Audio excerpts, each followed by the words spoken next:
सेवा जोहर दोस्तों। आज मैं मेरे मामा जी के खेत में हूँ और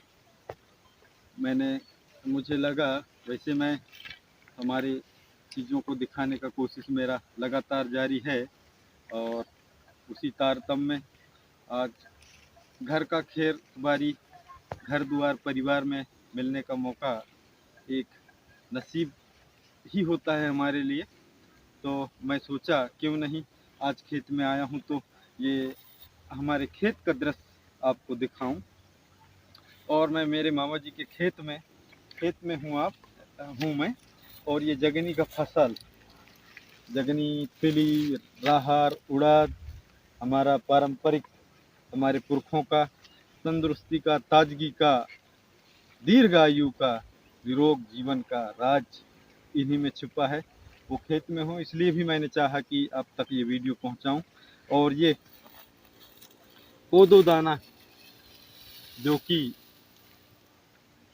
दाना में से महादाना, लोग इसको आज आधुनिकता के रहन सहन और खान पान वाले पसंद नहीं करते, लेकिन इसमें जो ताकत है, पुरखा लोग तो कहते हैं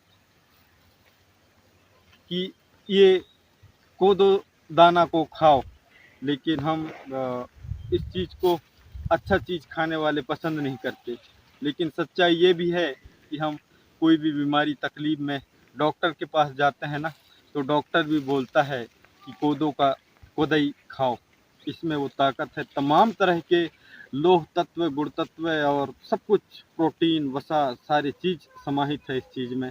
ये वो चीज़ है कोदो दाना। हमारे प्रेम शाह मरावी दादा का गाना, दुनिया ला मोहाए कोदो रानी तय दुनिया ला मोहाए। वाह प्रेम दादा, ये कोदो रानी के ऊपर इतने आपने शानदार गीत लिखा है।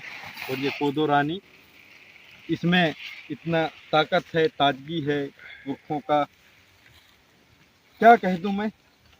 ऐसे जगह में आके कहने के लिए मेरे पास तो बहुत लंबा चौड़ा शब्दावली रहता है, लेकिन मैं पुरखों के दर्शन और उनके खान पान, रहन सहन, भाषा बोली, रीति नीति, संस्कृति के ऊपर नतमस्तक हो जाता हूँ। कहीं ना कहीं मेरा लफ्ज़ जो है वो रुक जाते हैं कि इतने बड़े दर्शन, इतने बड़े पुरखों की संस्कृति को मैं कम समय में, कम शब्दों में कैसे बखान करूँ। इतने बड़े हमारे पुरखों का दर्शन रहा है। और ये मामा जी का खेत पूरा, जिसमें कोदो दाना का ये दबिया रखा है, कटाई होने के बाद बहुत लंबे चौड़ा एरिया में कोदो का दाना, और शानदार फसल हुआ है प्रकृति के आशीर्वाद स्वरूप। बहुत अच्छा ज़बरदस्त कोदो का फसल है। और मैंने मामा जी को बोला है कि मामा जी, ये कोदो के दाना को, क्योंकि ये कोदो के दाना को जब आज के लोग इसके असलियत को जानने लगे हैं, तब इसको लोग मार्केट में लेने लग गए हैं और मार्केट में इसका रेट जो है वो उछाल मारा है। तो लोग धुआंधार इसको बेचने लग गए हैं।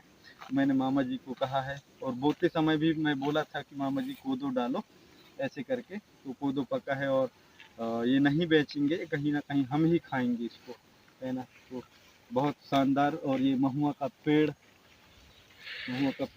आगे में सगोन का बगीचा, और ये कान्हा जंगल से लगा हुआ जंगल, शानदार हमारा पुरखों का तंदुरुस्ती का हवा पानी स्वच्छ राज।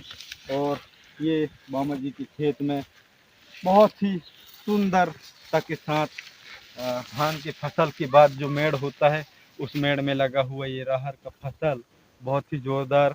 और मामा जी के मार्गदर्शन में मैं इस खेत में, ये मामा जी का बहुत बड़ा एरिया है, ये खेत का 10 एकड़ का एरिया है मामा जी का यहाँ।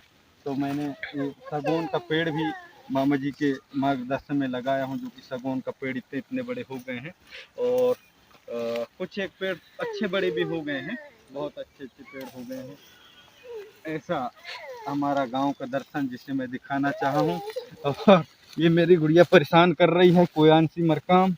इसके बाद मामा जी का ये बोदा, 2 नांगर का बोदा, जो मेरे मामा का लड़का चरा रहे हैं यहाँ। एकदम हेल्दी है, मस्त है, तंदुरुस्त एकदम, है ना। उनको पता है कि हमें काय को खाना है और काय को नहीं खाना है। वो इतने फसल होने के बाद भी अपने खाने लायक चारा को खा रहे हैं, इतने समझदार हैं। ऐसा हमारा पुरखों का दर्शन दोस्तों, शानदार। ऐसे बताने के लिए मेरे पास शब्दावली तो कम नहीं होते, लेकिन इतना ही हमारे पुरखों के रहस्य को मैं बताना चाहा हूँ। सेवा जोहार।